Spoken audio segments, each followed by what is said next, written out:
네, 코로나19 국내 발생 현황 및 예방접종 현황에 대해서 말씀드리겠습니다. 3월 22일 0시 기준으로 국내 발생 신규 확진자는 396명이며 해외 유입 사례는 19명이 확인되어 현재까지 총 누적 확진자는 99,075명입니다.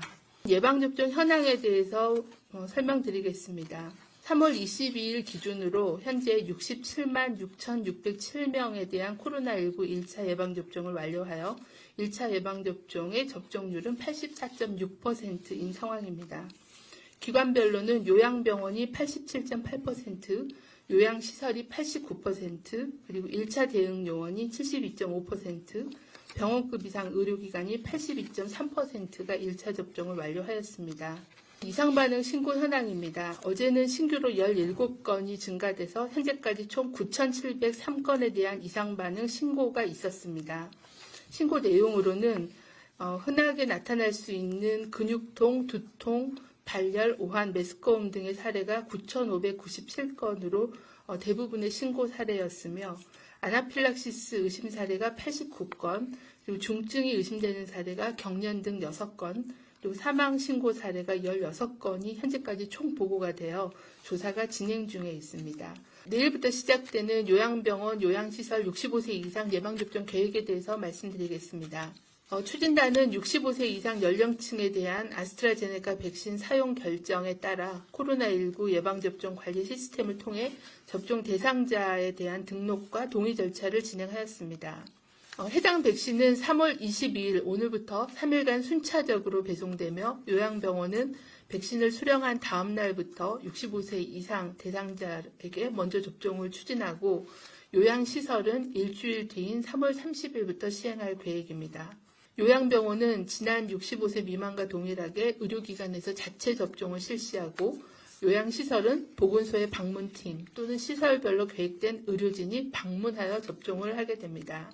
추진단은 예방접종 전문위원회의 권고에 따라 예방접종을 차질 없이 추진할 것이며 국민들께서도 과학적인 근거에 기반한 올바른 정보를 신뢰하고 코로나19 극복을 위해 예방접종에 적극 참여해 주실 것을 당부드립니다.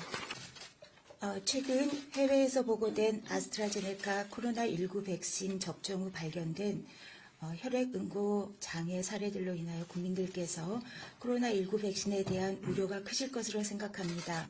예방접종 전문위원회는 WHO, EMA, 영국의약품규제청의 입장과 동일하게 코로나19 범유행으로 인한 위험이 지속되고 있는 현 국내 상황에서 아스트라제네카 백신 접종을 지속하여야 함을 권고합니다. 아스트라제네카 백신은 임상시험과 실제 의료 현장에서 코로나19로 인한 중증 감염과 사망률을 감소시키는 효과적이고 안전한 백신으로 예방접종을 통해 얻는 이득이 부작용 위험보다 훨씬 크기 때문입니다.